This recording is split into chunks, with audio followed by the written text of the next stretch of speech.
이어서 나가보도록 하겠습니다. 지난 시간에 저희가 봤던 게 이제 어디까지 가셔야 되냐면은 강론 파트죠. 강론 파트 5절 보고 있고요. 이제 좀 많이 봐서 3절 파트 내부 경비 파트인데 들어가기 전에 앞서서 우리 총론을 두 번 나눠서 다 같이 암기해보자라고 했어요. 그래서 이전 강의에서 말한 부분에 이어서 또 총론 뒷부분을 한번 설명해 드리도록 해보겠습니다. 자, 경비를 도구 맡길 때 또는 경비 자체 경비를 뽑아서 쓸 때 내부 담당자와 외부 담당자가 나뉩니다. 내부 담당자는 내부에서 끌어와서 쓰겠다. 외부는 외부에서 데려와서 쓰겠다겠죠. 내부 담당자의 좋은 점은 회사 내부 사정을 안다. 그래서 직원들이랑 친밀하고요. 또 회사에 돌아가는 상황도 알고요. 반대로 외부 담당자는 이제 공정한 직무가 가능합니다. 왜? 직원들이랑 안 친하니까. 또 반대로 저렴한 가격 그리고 또 전문 인력 이용이 가능합니다. 왜냐하면 도급 경비이기 때문에 낙찰제이기 때문에 뭐든지 가성비로 싸우겠죠. 그래서 합리적인 가격에 맞는 전문 인력이 도급을 받습니다. 내부 담당자 같은 경우는 이제 반대로 고용 보장이 되다 보니까 다소 비용이 비싸더라. 또 경력도 모자라고 보충원도 안 되더라. 이렇게 하시면 되고요. 이 담당자가 되셔서 여러분들이 경비 외부 담당자든 내부 담당자든 담당자가 되면은 이제 경비 위의 요소를 분석할 거 아니에요. 그럴 때 경비 계획도 세우셔야 되는데 경비 계획을 세우기 위해서 경비 위의 분석을 하더라. 위의 요소를. 그래서 둘 다 인지가 급하다. 인지가 내가 무엇을 경비하는지 인지를 먼저 해야 되고요. 그래서 이 경비 위의 요소는 요소 작은 거잖아요. 그래서 손과 발을 써서 하나하나 살펴본다라 해서 저희가 손발 평가 손발 가능성 평가 비용 효과 분석까지. 여기서 중요한 포인트는 이 비용 효과 분석은 생략 불가능. 반드시 평가 후에 비용 효과 분석까지 거쳐야 되고요. 손발 가능성은 손실 발생 가능성이라고 해서 위험의 척도와를 말합니다. 위험의 척도와 어떤 게 더 위험한가 이런 걸 말합니다. 자, 그리고 경비 계획 수립 같은 경우는요. 이 계획이라는 걸 세우려면은 목표를 세워야겠죠. 목표를 위에 분석하고 비선 실평하면 됩니다. 예. 비교 선이 기억 안 나네요. 그리고 또 실시 평가라고 해서 합류라고도 하거든요.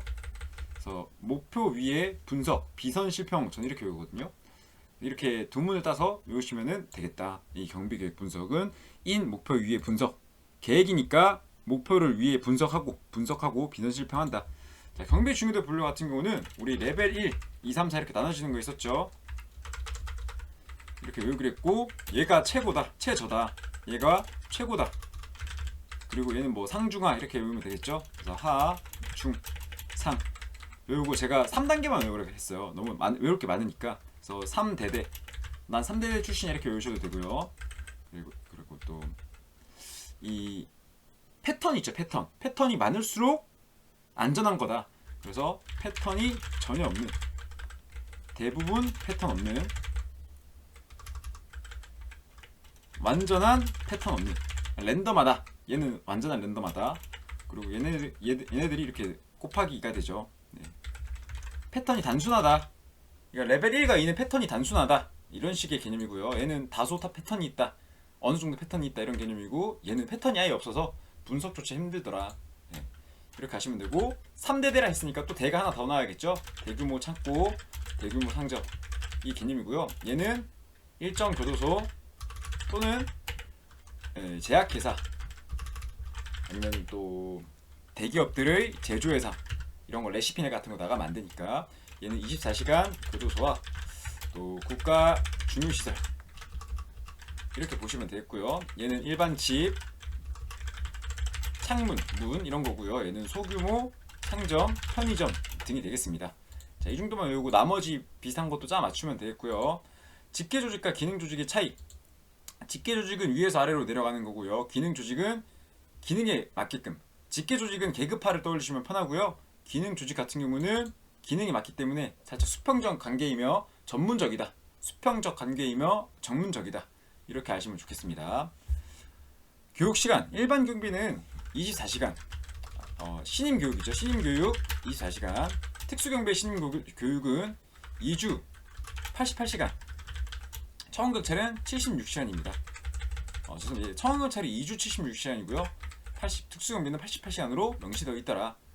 자, 그리고 또 직무교육은 4시간, 매월 4시간, 얘는 매월 6시간, 처원경찰도 매월 4시간 하면은 저희가 총론에서 배운 부분들을 다 설명드린 거예요. 나오지 못한 부분도 있어요. 왜냐하면 경비법 파트가 총론 마지막 파트에서는 일반 경비와 특수경비, 처원경찰에 대해서 더 상세히 다루고 해당 법조문에 대해서 알게 되는데 아이고 그러한 부분에 대해서는 이제 2차 과목을 배운다는 가정하에 제가 설명해 드리는 거기 때문에 뭐 나는 올해 1차만 칠 거다 하시면은 별도로 기출문제를 통해서 배워보시길 권합니다. 따로 그거를 2차까지 안 치실 거고 또 까먹을 건데 공부하는 건 별도로 추천하지 않습니다. 자, 3절 내부 경비 출입 통제입니다. 출입 통제. 신분증 확인. 예, 입구에 서서 사람들 들어올 때 보통 출입증과 해당 사람의 초대장 아니면은 뭐 신분증 이런 거를 바꾸는 거죠. 바꾸고 아니면 직접 수기로 써주세요 이렇게 요청하죠. 그래서 신분증 확인과 방문객 통제. 경호하기에서는 이걸 비표로 합니다. 비표. 보호구역. 이거는 이제 그 법령에 나와 있는 거거든요. 보안법인가 거기 나와 있는 건데 이거를 G99 저는 이렇게 외웁니다. G99 감안통. G99 감안통 이렇게 외워요. 그래서 외우는 것부터 알려드릴게요. G99 감안통이라고 해서 G99 감안통 통제구역이고요. 얘가 감시구역이고요. 감시지역이에요. 죄송합니다. 제한이네요. 제한지역이고요. 제한구역이에요. 그래서 얘가 감시가 필요하고요. 얘는 안내가 필요하고 얘는 통제가 필요하다. 무슨 말이냐? 제한지역이 보안이 더 취약해요. 그리고 통제구역으로 갈수록 보안이 더 강합니다. 이 통제랑 제한이랑 비슷한 말 아니야? 저도 그렇게 생각하는데 이 법령에서는 제한지역과 제한구역, 통제구역 순으로 보안을 강해지더라. 그리고 이제 감안통. 자, 다시 이렇게 외우시는 분도 있더라고요. 지구통 감안금 이렇게 외우시는 분도 있는데 저는 왠지 모르게 그냥 지구구 감안통 이렇게 외우고 있습니다. 그렇게 해서 한번 읽어보도록 하겠습니다. 비밀과 재산의 보호를 위해서 울타리 또는 경호원에 의하여 일반인의 출입의 감시가 요구되는 지역을 제한지역이라 하고요. 제한구역은 출입에 안내가 요구된다. 안내. 통제구역은 비인가자의 출입이 금지되는 보안상 극히 중요한 구역이다. 지구구 감안통, 지구구 감안금 이렇게 외우면 되겠습니다. 창문 보호, 가장 취약한 부분이라고 합니다. 그러니까 뭐 경보 장치를 한다든지 아니면 문을 항상 확인해야겠죠. 자, 창문 보호를 위해서 강화 유리를 하고요. 강화 유리 아까 우리 배웠었죠? 그냥 그대로 나옵니다. 강화 유리는 뭐 잘 깨지지 않는다, 더 가볍다, 대신에 비용이 비싸다. 이게 주 목적이고요. 자, 미간을 해치지 않는다, 투명하니까. 또 화재 발생 시 지연 효과가 있다.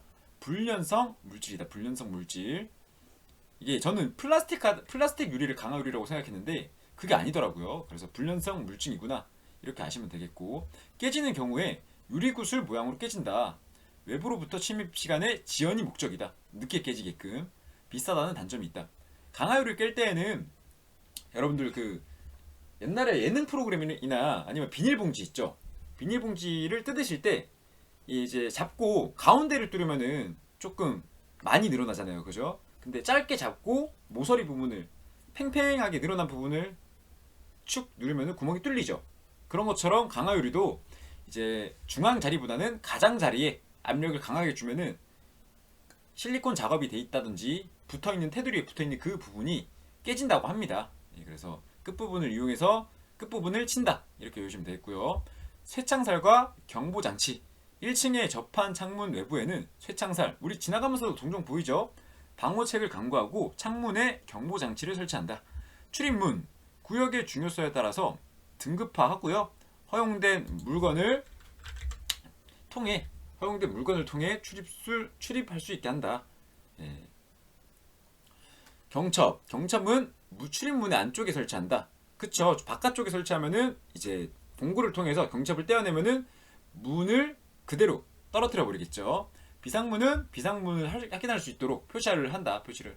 자, 문제가 어느 정도로 재미없게 나오냐?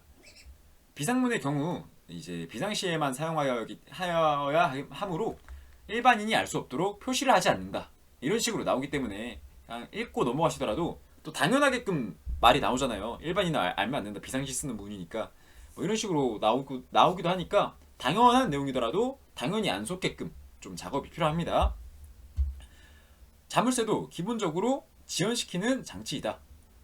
여기 자물쇠 종류가 나오네요. 사실 이것 때문에 지난 시간에 바로 못 갔는데 지금부터 이제 볼 내용이 한 3페이지 정도 되는 분량인데 이건 답이 없습니다. 무조건 외우는 수밖에 없어요. 그래서 저는 이거를 외우실 때 보통 순서대로 공부하시겠지만 저는 이 윗부분은 헷갈리게끔 나오거든요. 그래서 얘는 좀 천천히 보시고요.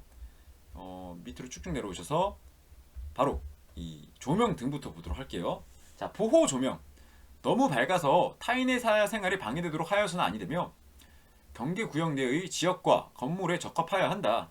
보안 조명. 안과 밖을 비출 수 있도록 한다. 안과 밖을.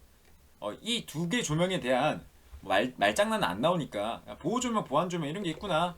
둘 다 뭐 경계나 건물을 지키기 위해서 비추는 거구나. 이렇게 생각하셔도 됩니다.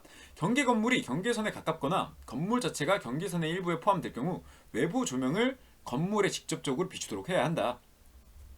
조명이 경비원의 시야를 방해해서는 아니 되며 가능한 그림자가 생기지 않도록 설치한다. 도로, 고속도로, 향해수로 등 통행에 미치는 영향을 고려하여서 적절한 부분을 비출 수 있어야 한다. 자, 조명 등의 형태입니다. 백열등, 가스 방정등, 석영등 이렇게 나오고요. 이 주로 석영등과 나트륨 등이 문제 답으로 많이 나옵니다. 자, 백열등은 일반적으로 가정집, 우리 형광등으로 많이 썼던 백열등 그거 기억하시면 되겠고요. 예, 수명이 짧다. 죄송합니다. 백열등 같은 경우는 전구를 떠올리면 되겠네요. 아인슈타인 전구. 가스 방전등은 이제 수은등과 나트륨 등 화학 물질이 들어가는데요. 저는 이거를 나노 물질이란 말이시나요, 여러분들? 옛날에 나노봇, 나노 기술 뭐 이런 게 유명했었는데 그 멘트가 항상 기억이 있어서 나트륨이라고 하면은 노란색 같은 개념이 좀 있어요. 그래서 나노. 저는 이렇게 외웁니다. 나노. 나트륨, 노란색이 띄고요. 이 노란색을 쓰는 이유가 안개가 자주 끼는 지역에서 잘 보인다고 합니다. 그래서 옛날 자동차들 보면은 옛날에 이제 조명 기술이 약할 때는 다 노란색이었죠. 등이, 헤드라이트가. 자, 그런 걸 좀 기억하면 좋겠고요. 나노. 수은은 파란색. 석영등은 엄청 밝은데 비싸다. 자, 경비등의 종류. 이 종류가 또 가로등. 우리 길 가다 보면 보시는 가로등이 있고요. 투강 조명등. 이거 여러분들이 비추는 거 있죠.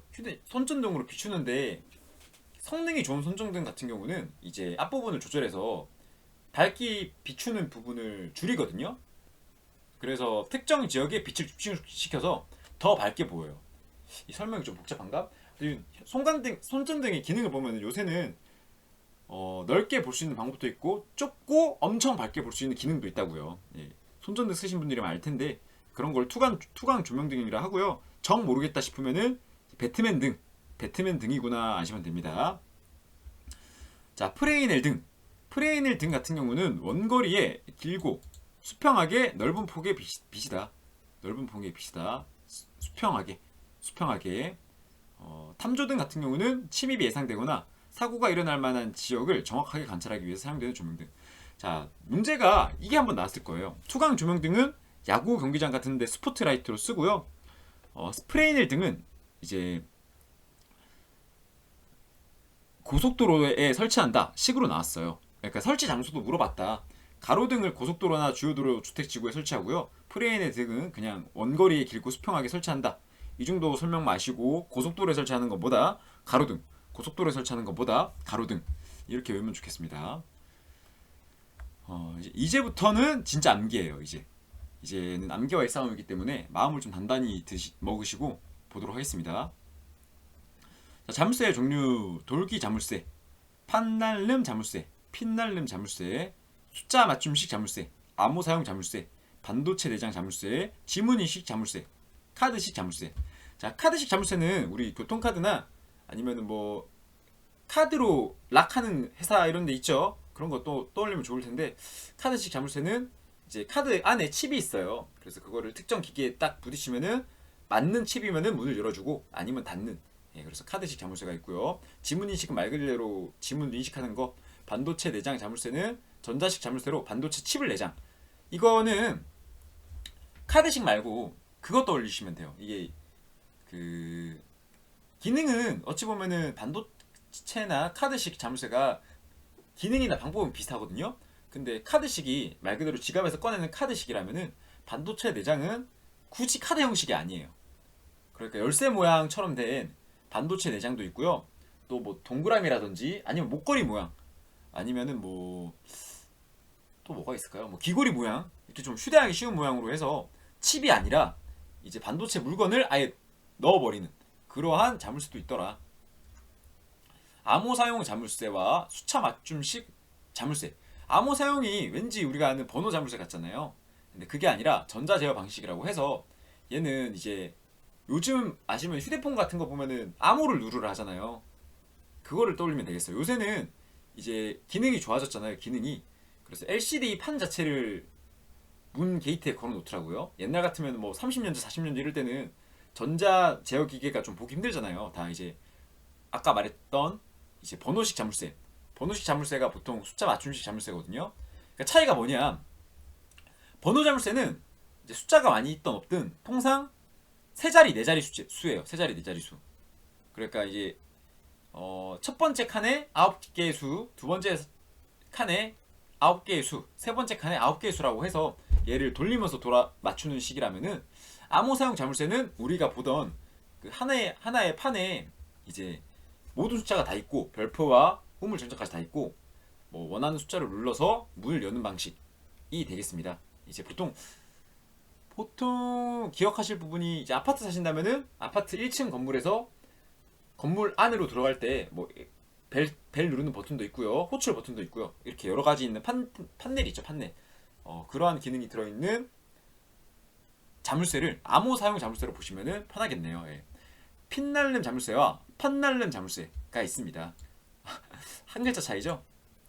근데 핀이 여러분 핀 하면은 뭔가 뾰족한 아니면 머리핀 아니면 핀으로 이제 영화에서 보면 막 도둑들이 엄청 잘 뜯더라고요 이거를. 기술도 좋게 핀 같은 걸로 문을 여는데 이 핀이 양쪽 날개에 복잡한 모양이더라. 양쪽 날개에 복잡한 모양이더라. 이건 제가 한번 그림을 그려보도록 할게요.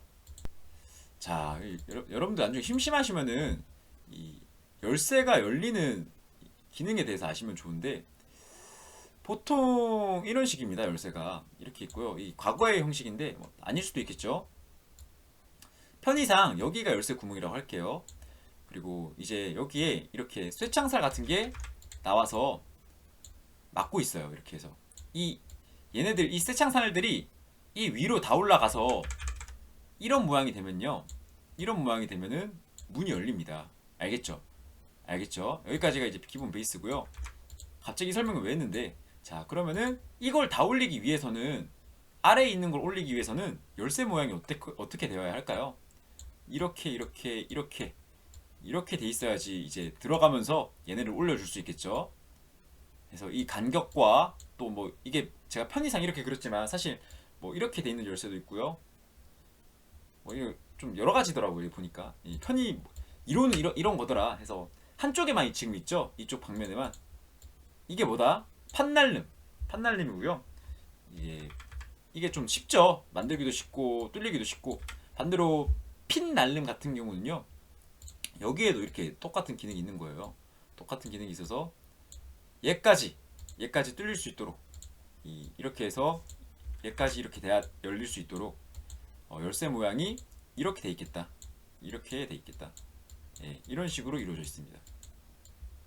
좀 너무 못 그렸나요? 그래서 아랫게 핀 날름이고요. 아까 그려드렸던 게 판 날름입니다. 한쪽 날개에 복잡한 모양의 이빨, 핀 날름은 양쪽 날개에 복잡한 모양의 자물쇠. 그래서 옛날 같은 영화 보면요, 진짜 엄청 옛날 영화나 아니면 뭐 작품 그런 거 과거 제품 보면요, 열쇠가 이렇게 생긴 것도 있어요. 보통 막 다이어리 장난감 이런 거 보면 이런 열쇠도 있고요. 이렇게 돼 있는 열쇠도 있고요. 아니면 뭐 이렇게 된 열쇠가 있죠 보통. 예, 이게 핀날름, 죄송해요, 판날름 한쪽 날개 있으니까 그렇게 기억하면 되겠어요. 그다음 돌기 자물쇠는 흠도 없는 거. 아까 그 보여드린 거 있나요? 예, 보여드린 게 아까 이거 이렇게 제가 뭐 그렸다면은 이러한 기능조차 없는 거, 없고 그냥 구멍만 있는 거예요. 구멍만 있어서, 구멍이 있고 이쪽 안에 무언가 버튼이 있는 거예요. 그래서 막대기로 이걸 누르면은 열린다. 이게 돌기 자물쇠, 돌기로 눌러준다. 자, 그래서 흠도 거의 없는 것이 대부분이다. 쇠 막대기 형식이다. 자, 이제 외워지겠죠? 돌기 자물쇠, 판날름 자물쇠, 핀날름 자물쇠. 판날름 자물쇠는 한쪽밖에 없으니까 서랍이나 이제 많이 사용하는 형태, 서랍이나 다이어리 이렇게 말씀을 드렸고요.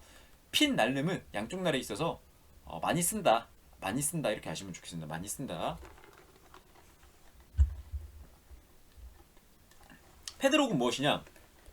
패드록은 우리 아파트에 있어서 그 문과 문을 잠그는 게 아니라 이 패드록을 돌려서 잠그는 거 있죠. 잠그는 거.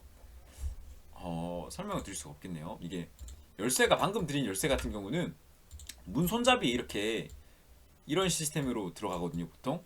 근데 이 문 손잡이 말고 여기에 이렇게 돼가지고 이런 식으로 해가지고 돌리면은 여기에 싹 내려와서 잠겨지고, 반대로 이쪽에도 있어야 되고. 설명이 좀 이상한가요? 하여튼 뭐 그런 게 있다. 문과 다른 부착해서 하는 자물쇠가 있더라. 이거는 이제 어떤 식으로 운영이 되냐?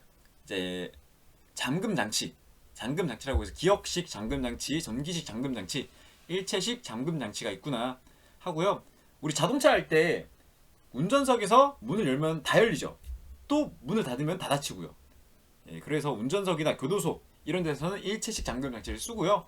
전기식 잠금 장치는 신호, 내가 원할 때 리모컨처럼 삐빅삐 해서 여는 거. 기역식 잠금 장치는 정해진 시간에 여는 거. 은행 금고나 박물관 되겠습니다.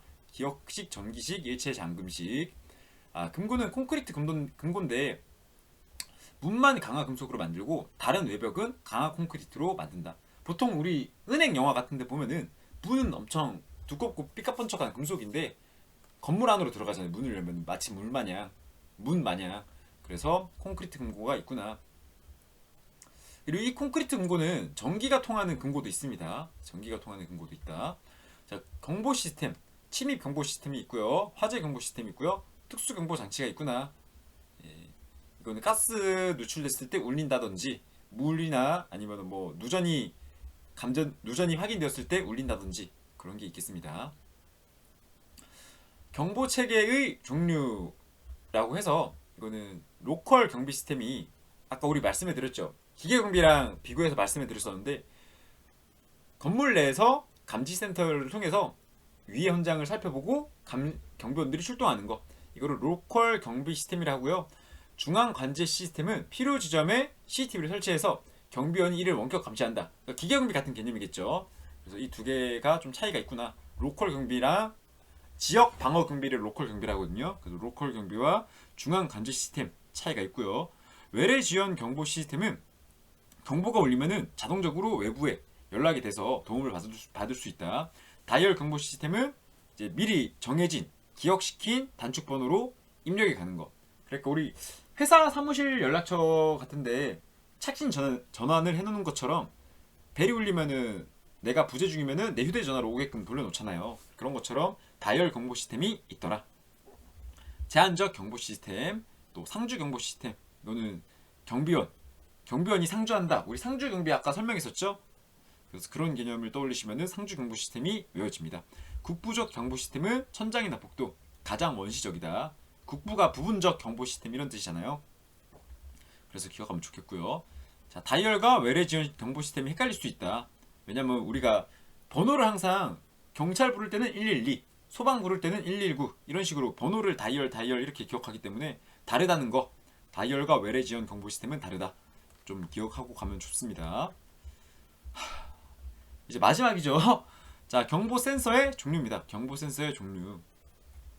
광전자는 이제 반도체라서 광전자식으로 해서 레이저 광선이 있는데요. 이 그림판 좀 필요하겠네요. 몇 개는 그림판과 함께 하면은 좋겠네요. 네. 자, 광전자식 센서는요, 이러한 이론이에요. 이제 여기서 이 기기가 설치되어 있고요. 여기서 기기가 설치되어 있어요. 우리 영화에서 보면은 빨간색 선이 이렇게 쫙 나오잖아요. 쫙 있고 이걸 건들면은 삐삐 울리잖아요. 왜 울리냐? 얘를 송신기라 하고요. 보통 송신기, 얘를 착신기라고 해요. 수신기, 얘는 착신기. 그래서 죄송합니다. 송신기. 그래서 송신기가 신호를 보내는데 이거를 중간에서 차단을 하잖아요. 네, 건드리면 차단되니까 이 수신기가 송신을 못 받으니까 그때 울려요. 그때. 네, 그래서 보통 이렇게 송신기가 설치될 장소와 수신기가 설치된 장소가 일직선이 있어야 되겠죠. 그래서 보통 창문 양쪽에 레이저선을 발사해서 침입자가 접근해서 선을 끊으면은 침입 사실이 발생이 된다. 침입 사실이 발생이 된다. 자력선식 센서가 있습니다. 자력선식 센서. 자력선을 건드리면 경보가 울린다. 지붕이나 천장, 담벼락 등에 설치를 한다. 금융기관이나 교도소 외벽에 설치를 한다. 교도소 외벽에. 자력선식 같은 경우도 이거랑 비슷해요. 비슷한데 얘는 단지 장소가 이렇게 일직선을 요구하는 게 아니라 자성을 띠기 때문에 이 자성이 뒤틀리면은 센서가 울린다. 이렇게 알면 좋겠습니다. 전자기계식 단순한 접촉의 유무를 탐지해서 경보를 전달한다. 이거는 군대에 있을 때 여러분들 탄약고 들어가 보셨나요? 아니면은 뭐 손님이 그 음식점 들어갈 때 문을 열면은 이제 새소리가 들려올 때 있잖아요. 삐우 삐삐삐삐삐 이러면서 그런 거랑 똑같은 시스템이에요. 이게 단순한 접촉 유무라 하는데 보통 자석을 이렇게 만들어요. 자석으로 해서 이 자석과 이 자석이 붙어 있을 때는 경보가 안 울리다가 문을 열고 떨어진다. 문을 휙 열었다. 그래서 자석이 일로 옮겨져 왔다. 그러면은 그때 경보가 울립니다. 그때. 네, 그래서 전자기계식은 우리 문은 열 때라든지 아니면 탄약고 들어갈 때, 네, 그럴 때 울리는 경보구나. 이걸 기억하면 좋겠고요. 초음파 탐지 장치 센서. 이것도 아까 광전자식이랑 비슷한데 송신 센서와 수신 센서가 있다면은 얘는 죄송합니다. 얘는 조금 개념이 울려 퍼져요. 이렇게 울려 퍼지고 특정 장소에서 얘를 수시만 하면 돼요. 이게 뒤틀리면은 울린다. 자, 압력 반응식 센서. 얘는 또 어떤 식으로 되어 있느냐? 우리 엘리베이터 마지막에 엘리베이터 타실 때 여러분들 인원이 초과되면 어떻게 해요? 10,000원입니다. 내리세요. 이런 식으로 돼 있죠. 그게 밑에 센서가 달려있어서 그런 건데 스프링처럼 장력 조절하는 게 이거랑 똑같은 원리입니다. 그래서 뭐 특정 지역에 무게가 초과되었다든지 아니면은 무게가 가벼워져서 장력이 너무 커졌다든지, 그러면 울리는 게 압력 반응식 센서가 되겠습니다. 그래서 바닥에 출입문이나 카페트 밑 등에 설치해서 사용한다. 자, 콘덴서 경보 시스템. 금속의 전선에 전류를 흐르게 해서 전류의 흐름이 방해되었을 때 금고문, 각종 철문에 사용하는 시스템. 아까 우리 금고 말씀드렸었죠. 그거 기억하기 바라고. 진동 탐지기는 이제 액자 뒤에 진동을 붙여놓는 거예요. 그래서 탐지기를 붙여놓는 거예요. 액자 뒤에 이렇게 탐지기를 붙여놔서 누군가 이 액자를 들고 가면은 얘가 흔들릴 거 아니에요. 그럴 때 경보를 울린다. 진동 탐지기는 설치된 물건이 흔들리면은 탐지를 한다. 전자식은 광전자식 센서보다 더 복잡하게 개발하고요. 레이저망을 그물망처럼 만들어서 전자벽을 만든다. 아까 광전자를 많이 뿌린다 이거겠죠. 오보율이 높다. 더 예민하고 민감하니까. 적외선 감지기는 사람의 눈에 보이지 않는 적외선을 이용하더라. 자, 여기까지 하시면은 암기해야 할 내용이 다 배웠고요. 뭐 이런 거는 앞에 있는 용어를 사실 잘 아시면은 이거를 이용해서 이제 초음파가 이런 식으로 뿌려지는 거 아시고 압력 반응이 어떤 게 예시가 있구나 이런 거 기억하면은 잘 외워지겠죠. 문제만 한 10개 정도 풀어보고 끝내도록 하겠습니다. 강하유리는 시설물의 지면에서 5m 이내의 높이에 설치하여야 한다. 그쵸? 이 강하유리를 설치하는 이유가 뭐겠어요? 비용이 비싼데 설치하는 이유가 사람들이 이제 키높이나 사다리를 통해서 들어올 수 있는 높이에는 좀 그래도 덜 깨지거나 지연할 수 있는 시스템으로 하여야겠다라고 해서 필요한 거겠죠. 강화 유리를 깨기 위해서는 뾰족한 도구를 이용해서 유리의 끝자리입니다. 중앙자리가 아니라. 그래서 답은 X고요. 돌기 자물쇠와 판날름식 자물쇠, 핀 날름식 자물쇠 중 보안성이 가장 취약한 것은 돌기 자물쇠이다. 맞죠? 얘는 막대기 하나밖에 없으니까. 그리고 그 다음으로는 판날름식. 이제 한쪽 면에만 이빨이 있으니까. 그리고 또 핀날름식. 핀날림은 이제 양쪽에 다 있으니까 제일 보안성이 좋겠네요. 전류의 흐름으로 외부 충격을 파악하여서 경보를 울리는 것은 주로 금고의 보호를 위하여 설치하는 경보 센서는 콘덴서식. 우리 콘덴서, 여러분들 콘덴서 하면 콘센트 안 떠오르시나요? 사실 근데 콘덴서 개념 말 자체는 콘덴싱 보일러라고 해서 좀 기술 같은 개념인데, 저는 콘덴서 하면 콘센트가 떠올라서 전기가 좀 많이 떠오르더라고요. 답은 5죠. 5. 자, 숫자 맞춤식 자물쇠는 통상 3자리, 4자리 번호를 이용한 자물쇠다. 숫자랑 암호 맞춤 사용 자물쇠랑 다르다. 이거 기억하라고 했죠. 숫자 맞춤식 자물쇠랑 암호 사용 자물쇠.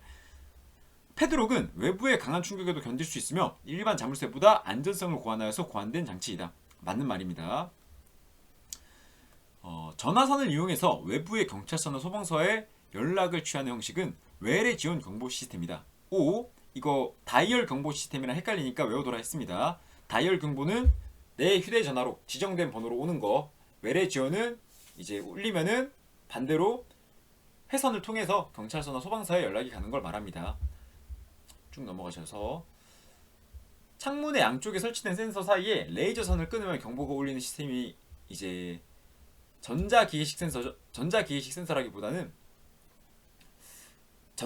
전자식입니다. 전자식. 이 전자기계식은 자석을 떠올리면 좋겠죠. 자석. 올라가 볼까요? 광전자식. 광전자식이 레이저 광선이고요. 전자기계식은 자석. 우리 아까 탄약고라든지 문이 열리는 거. 전자기계식은 자석이구나. 이걸 기억하면 좋겠습니다. 전자기계식은 자석 경보기를 뜻하는 것 같더라. 쭉쭉 나가셔서 나트륨 등은 연한 노란색을 바라며 안개가 맞는 지역에 효과적이다. 맞습니다. 노란색을 바라기 때문에. 순 등은 파란색을 바라죠. 그리고 석영 등은 매우 하얀 빛을 밝게 발산시키지만 비싸다. 이 지문 자체는 오겠네요. 오. 자, 고속도로, 주택지구 등에서 넓은 지역의 조명이 필요하기 위하여 가로를 따라 설치한 조명기구. 이거 가로등을 말하는 거죠. 가로를 따라 설치했으니까 답은 X가 되겠습니다. 자, 여기까지 왔으면은 이번 영상은 끝내도록 하고요. 다음 영상에서 또 화재 시설과 가스 누출 시설 이런 것까지 해서 나아가 보도록 하겠습니다. 고생하셨습니다.